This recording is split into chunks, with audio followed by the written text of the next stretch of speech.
right, welcome everybody to Overcoming Illness. This is my third show, so if you haven't watched the last two, you are missing out. We had some great shows. The first show was a little bit about me and my journey. And the second show was a little bit about someone who is diabetic and her journey. So please go watch those. So I'm Paula Denoncourt. I am a certified holistic health coach. And I have a wonderful special guest tonight.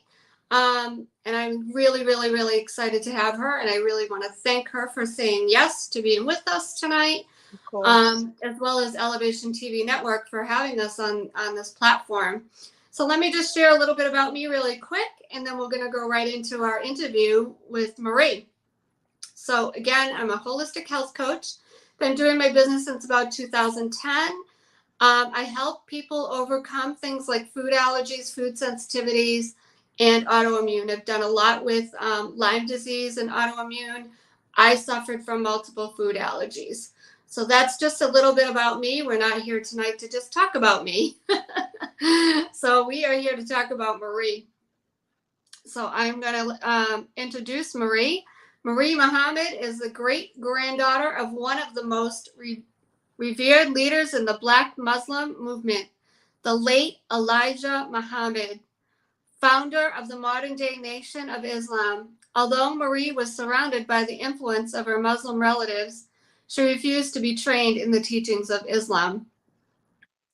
Marie received her biblical deliverance and spiritual warfare and prophetic training foundation from Crusaders Ministries in Chicago, where the overseers are the one and only Apostle John and Wanda Eckhart. She now attends All Nations Worship Assembly, where Apostle Dr. Matthew and Kamala Stevenson are the overseers, and Apostle Kevin and Lisa Duhart are her new leaders in Houston, Texas. Marie knows firsthand there is only one true God.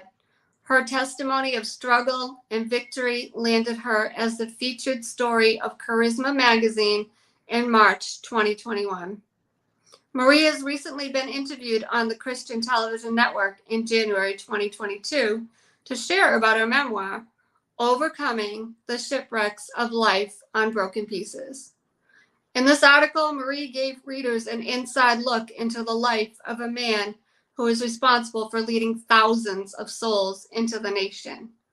One of her passions is to see the veil of deception lifted and to share the saving knowledge and power of Jesus, and to let others know that regardless of how many broken pieces you may have in your life, God is still able to bring you to your prophetic destination as he has promised.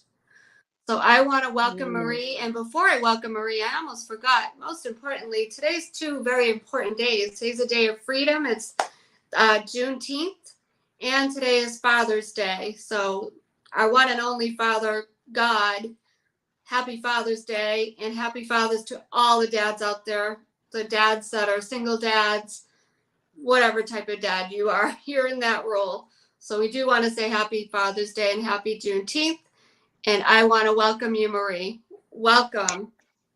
Oh, thank you so much, Paula. I just am so grateful. I give honor to God. I thank God for you placing us. We met in Clubhouse, and I just thank you for allowing me to share today. So, yeah, I just to give a little bit more about my background.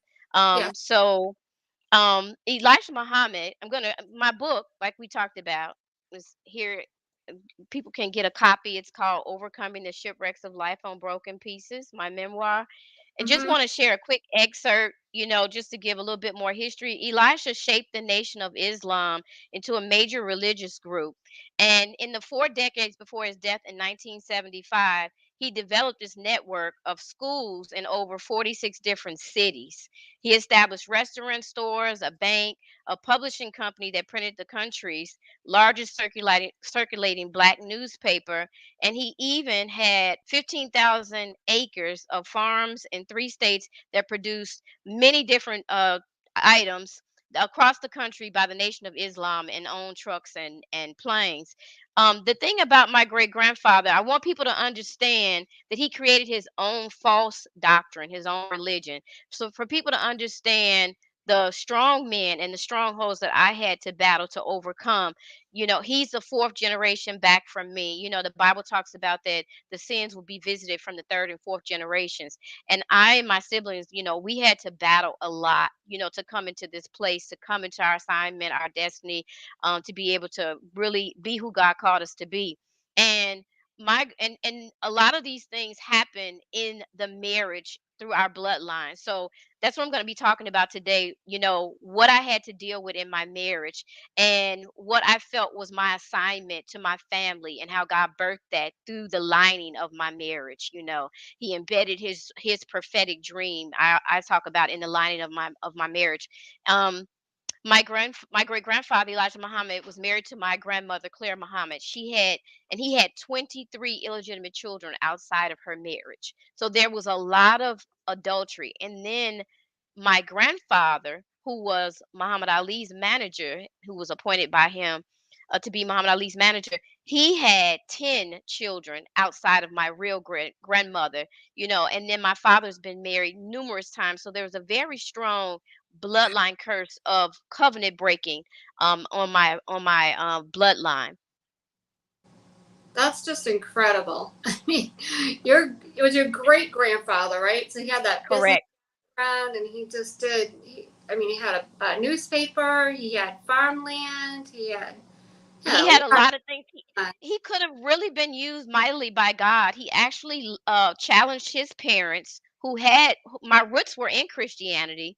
They had two large Baptist churches, and they left the faith because he challenged them, because he was able to get more people to follow him than what they were. And so they believed the lie, and they took my great grandfather took our generations off.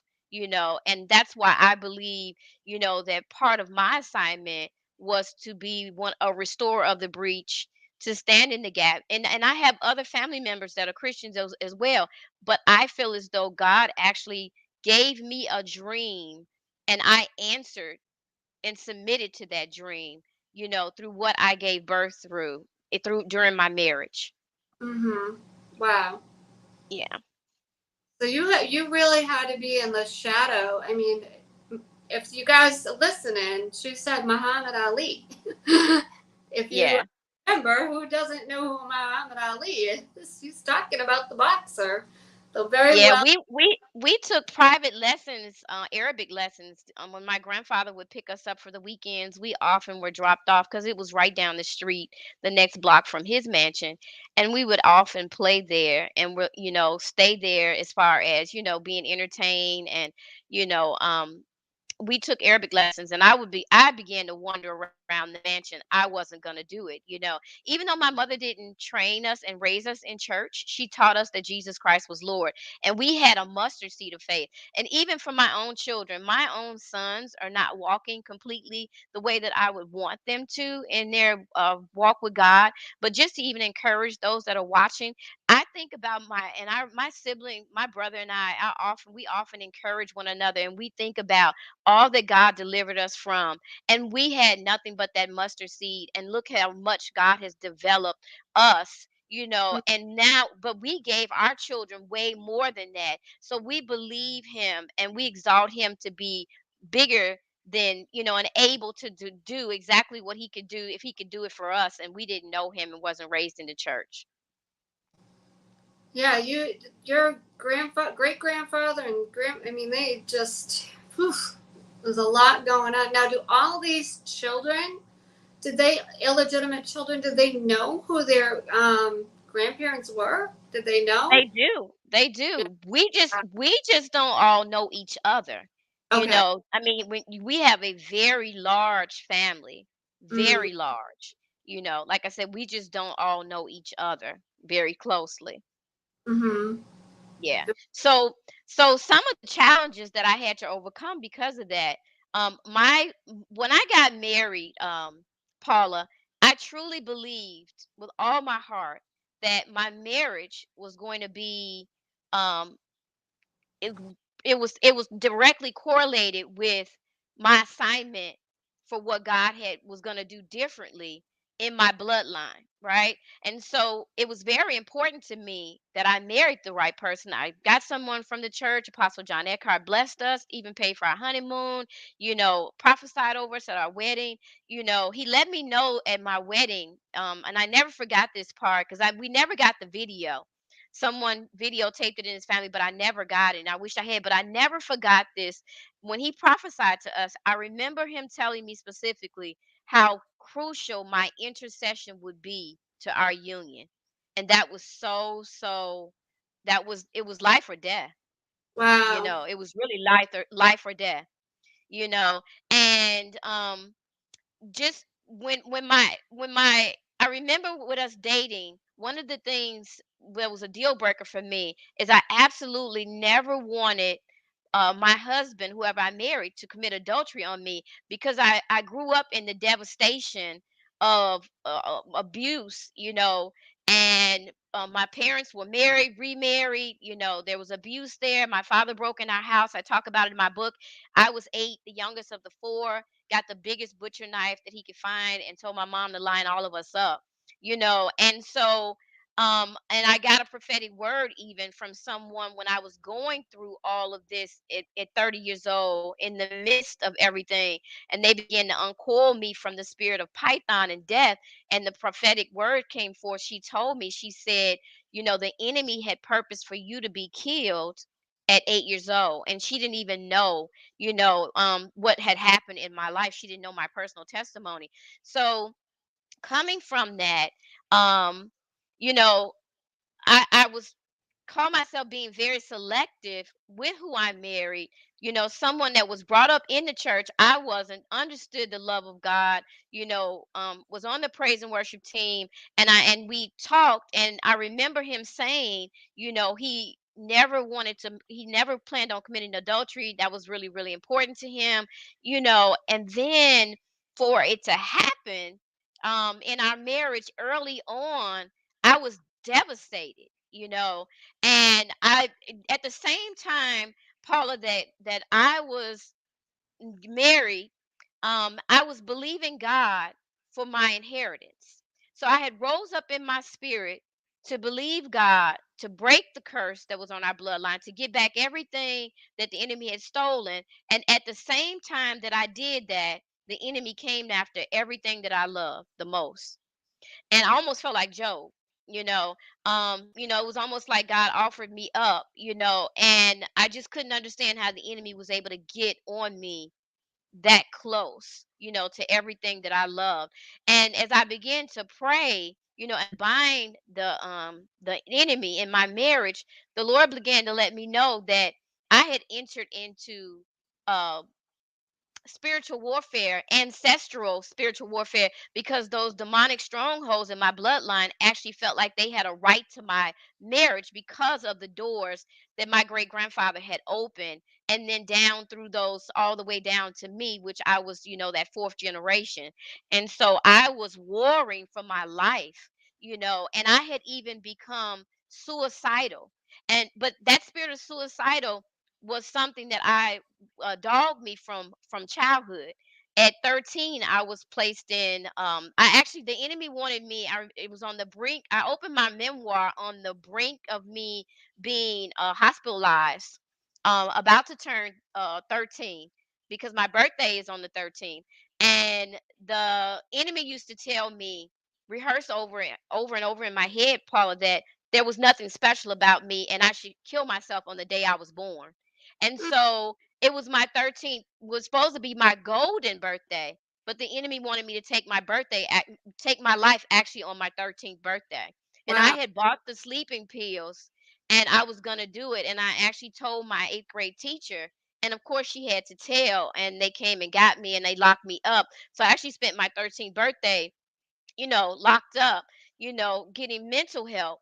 And I knew in my mind I never wanted to go back to a place like that.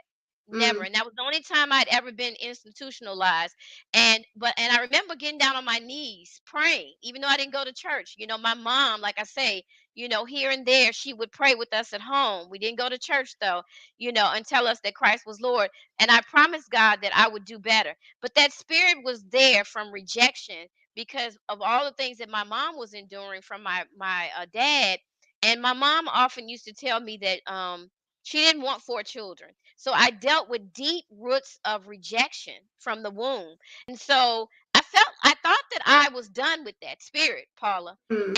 And so I didn't see that spirit raise its ugly head again until my husband began to reject me at 30. And when at 30 is when I was suicidal again, and was seriously going to take my life, and was struggling with the spirit of, hatred. And I want to say that I have not, when God set me free at 30, I have never struggled with any of these things again, even depression. And I have gone through some great warfare even since, in the last 20 years, and I have never had to deal with it again, because I feel like I conquered those things in warfare. Like, just so I talk when I talk about scripturally, I want to give the basis. It says in First John 3:15, it says, "He that loveth not his brother abideth in death, and whosoever hateth his brother is a murderer. And ye know that no murderer hath eternal life abiding in him. Hereby perceive we the love of God, because he laid down his life for us, and we ought to lay down our lives for the brethren." And that was my challenge from God, and how I began to change, and how I began God began to turn my heart. That was God's challenge to me. I want you to back up a little for people listening. Sure. There's a lot, you're telling a lot of stuff. So let's Mhm. back up. So when you were a child, you said your dad lined up all, was it 4 children? He told my mom, he broke in the house that night, and he told my mom to line all of us up. And my oldest sister was the one that got up. I hid. The rest of us were hidden. But yes, he got the biggest butcher knife he could find, and he cut her hair off. He cut her wrist. She was fighting, she was Oh, 12 years wow. old. And he lost all visitation rights, to us at that point. And things took a turn in our family, where my grandfather, my aunts, different ones would come on my dad's side. They kind of fell off. We had, and we struggled. We went through poverty. I talk about a lot about what we went through in my book, you know, um, but we went through a lot, after that, so yeah. Mm. So yeah, so My I mean, my dad struggled with mental illness all of my life, in and out of the mental institution, diagnosed as schizophrenia. And the enemy was trying to place that same assignment, you know, on me. got it. I'm sorry. So yeah, for the people listening, some people don't always understand these, spiritual demons and all that kind of stuff. Basically, what happens is it can go down our bloodline from our ancestors, and things attached to us from things that they did. So I guess that's an easy way to put it. Yeah, So yeah. your The great Bible talks, Paula. The Shady's Bible, great grandfather. yeah, the Bible talks about it being visited. You need to Wish I get a had some water. drink. Yeah, go No, ahead. So no, yeah, it's okay. you good? Yes, and so the Bible talks about the sins being visited. I like to think of it as someone knocking on our door. Yeah, You don't have to open up that door. There are many things that I was able to overcome. I did not succumb to suicide. I did not come to the spirit of murder. I did not take my ex late husband's life, right, because I was warring, because of the prophetic promises, because of the spirit of God on the inside of me. right. I was warring, and I was fighting for my spiritual destiny. I was fighting for my family. I was fighting, and a lot of times people don't know, how do they overcome these spiritual battles. One of the first things, signs that Jesus said would follow a believer, is that we would cast out devils. When God brought me into Crusaders Ministries with Apostle John Eckhart, I will always be grateful. I came in at 17. I will always be grateful, because I always say God brought me into a king's table where, some people, they have the word of faith, but they don't understand and know deliverance. They don't know about prophecy. They don't They Mm, reject the apostolic. They don't have the full foundation, the fullness of the gospel of Christ that can perfect the saints. And God brought me in, and He brought me in with the fullness of Him. So I was able to learn how to bind and loose, how to use the keys to the kingdom. And those are the things that kept me from being destroyed, kept me mentally from being overtaken in my own faults. mm. Yeah, you've Yeah. gone through a lot of stuff. Like I said, I mean, it started at childhood. You were 8, and your dad wanted to kill you and your siblings. Then at 13, the enemy is like in your head trying to tell you to kill yourself.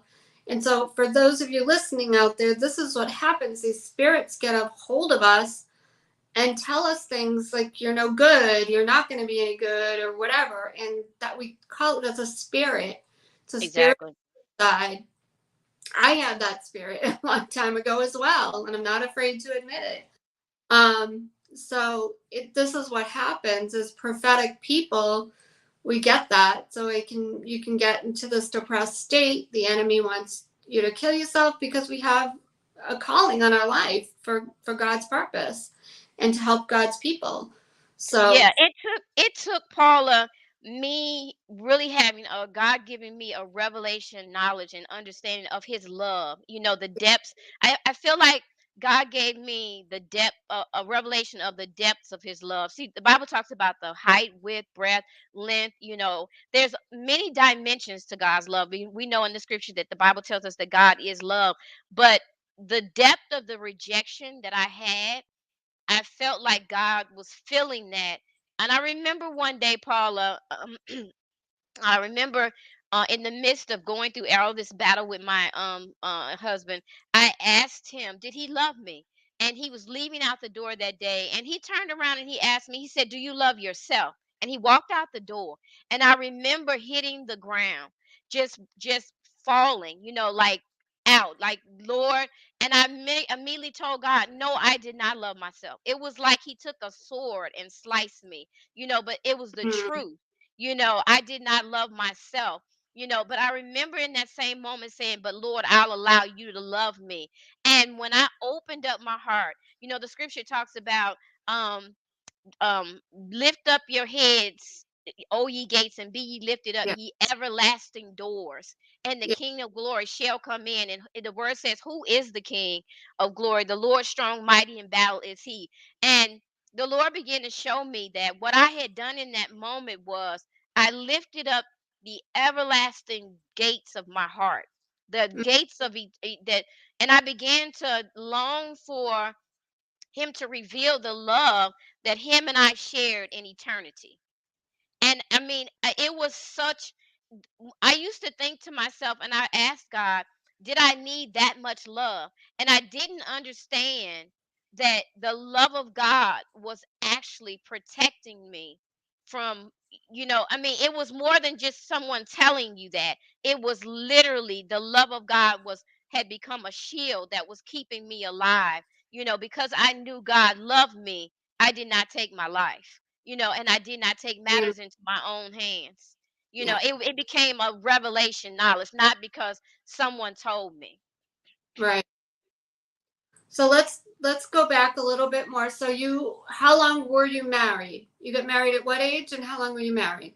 I got married at 27, and I was married almost 7 years, but we were separated for 3 complete years. I stood in the gap, I fasted, I stayed consecrated, was believing God to turn his heart, and it didn't happen. And the Mm, intercession had started 2 years even prior to before he left. So about 5 years, I was really in deep travail and intercession. I felt like I had been crying almost 5 years straight, just really believing God. And this is the thing, Paul. Um it was me in that place of of weeping and intercession where God revealed this. I want to read this excerpt from my book. It's called yeah, Negatives. Can I read please do. this, Paula? Yes. It says, there we were. Okay, thank you. It says, there we were, framed in a moment of time, mounted by a prophetic promise and a vow that was holding it all in place. The nails that it hung on were the same ones that held Jesus to the cross, love. It leaned to the side, and the picture was now suspended in air. I didn't know if the love was strong enough to keep us in this place. The image was no longer clear. I couldn't see anymore in the picture with the kids in me. I thought mine would be different from all the other marriages that ended up destroyed and torn by adultery. The picture was now ripped. I was suddenly thrown into a dark room. But in my spirit, I had negatives that needed to be developed. I could see us together. We will call to the multitude. My tears became the solution that allowed me to see the images that were still hid to the naked eye. I was interceding in the dark, and even when it didn't look like anything, I still kept praying. First Corinthians 7:16 says, For what knowest thou, O wife, whether thou shalt save thy husband? Or how knowest thou, O man, whether thou shalt save thy wife? When I wanted to stop praying, I couldn't. I was compelled. I was driven to this dark place where only God could help me see what no one else could. He was sharing his eternal secrets, causing the passions of Christ to be developed from the negatives in me. Deuteronomy 29:29 says, the secret things belong unto the Lord our God, but those things which are revealed belong unto us and to our children forever, that we may do all the words of this law. It was in this place that I would discover the beauty of who He created me to be. Why did I have to go through this? Why me? I was torn, split, and I desperately wanted to quit. I didn't even know why I still wanted to be married anymore. But other than to eliminate the negatives, as I kept weeping, the solution for the images was producing a clearer picture. It was no longer about what he or I was doing, if he loved me or not, how angry and bitter I had become. I had finally gotten past me, past us. I began to see my great grandmother, Claire Muhammad. I was close enough now to the negatives that I could empathize, and her cries became mine. So, out of that, Paula, what God revealed to me and began to give me understanding, how He began to turn my heart, was that He began to require that I begin to lay my life down for my husband, although he was committing adultery, and to stay in that place, remaining in truth as seeds, as a sacrifice. So, through my seeds of sacrifice, that's how I began to overcome and began to pray.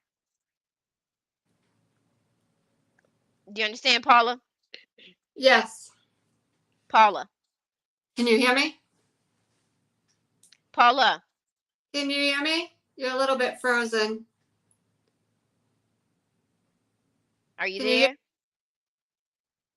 I think we're freezing up. Paula, Davina, can you hear us? can you hear me? Frozen. Paula, can you hear me? Can you hear me, Paula? Oops, I went.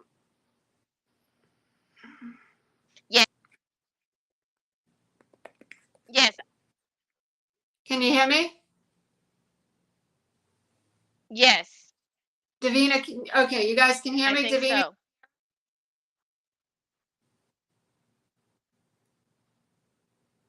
Okay, so you can hear me now, Marie? I can hear you. It was breaking up a little bit.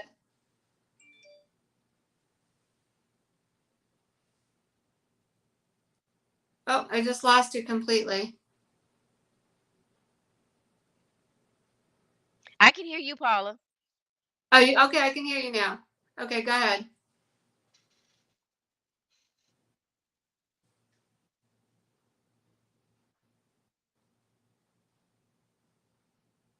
Okay. Yeah, it was pretty bad.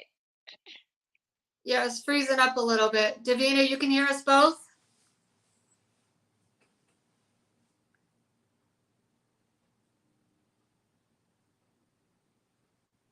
Okay. Are you back? I'm here. Can you hear me?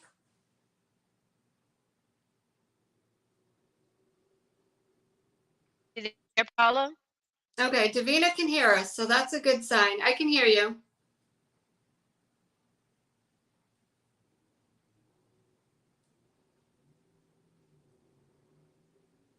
Do you want to keep going with the interview? I can hear you can I can hear you. Sit back a I can little hear bit. you. Can you sit back a little? See if that helps. I can't hear you now.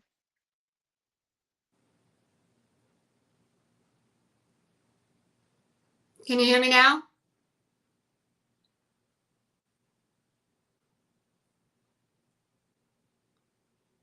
Can you hear me now?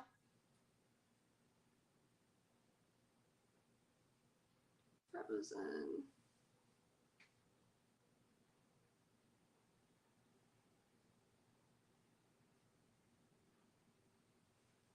I can hear Yeah, you. yeah. Are you on It the just internet? seems, it just appears like you're asleep. Like, I don't know if it's freezing. It Yes, freezes. I Yeah, can hear you.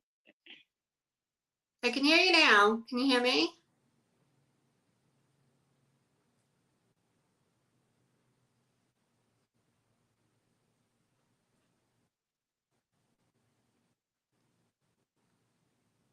Yes, I'm on the internet.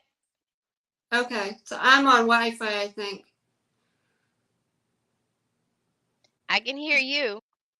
Can you hear me? All right, go ahead, Marie. You keep talking. See how it goes. It's a delay.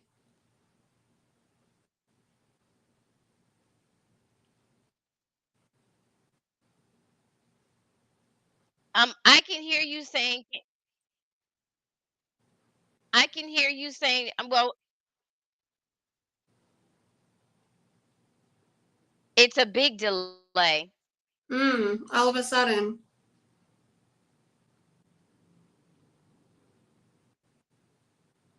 Can we end the interview because I don't know if it's gonna work. I know. Let me see. Marie, go out and come back. Can you go out and come back in? Let me see. Yes. I'm going to remove you and then see if you can come back in. See if that helps. Because it's freezing.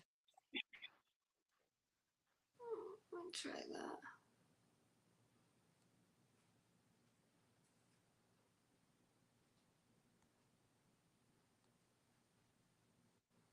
Okay. All right. Is that any better? Oops.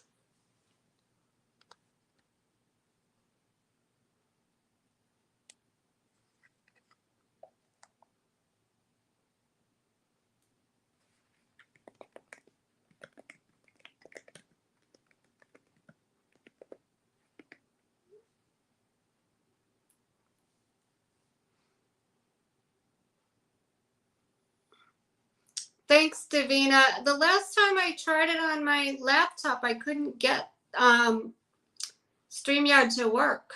It wouldn't work on my laptop. I'll have to keep trying.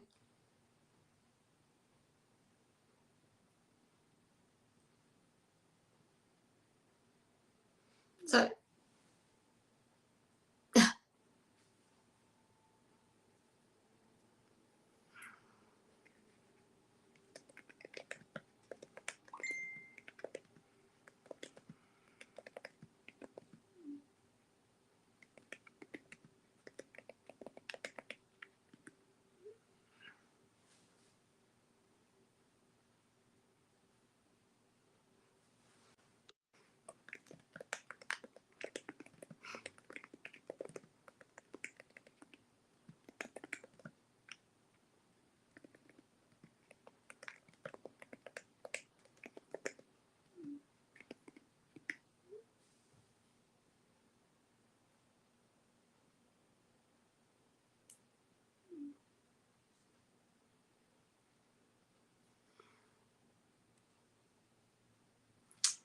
see. Yes.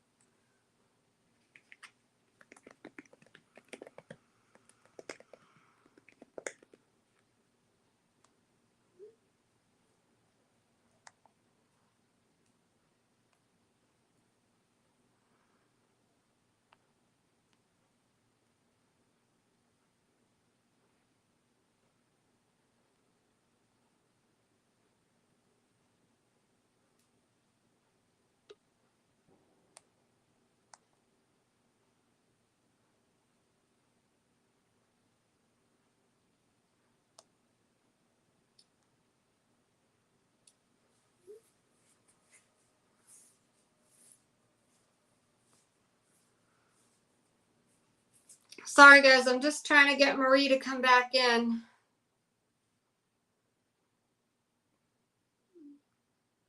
It's not saying.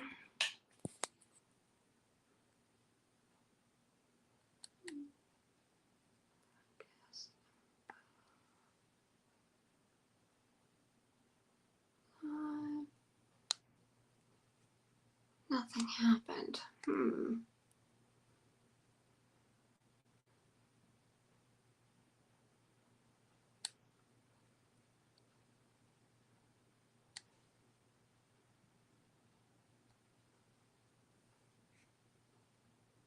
That ain't gonna work. All right, I'm gonna end it and see if I can restart. Let me try that.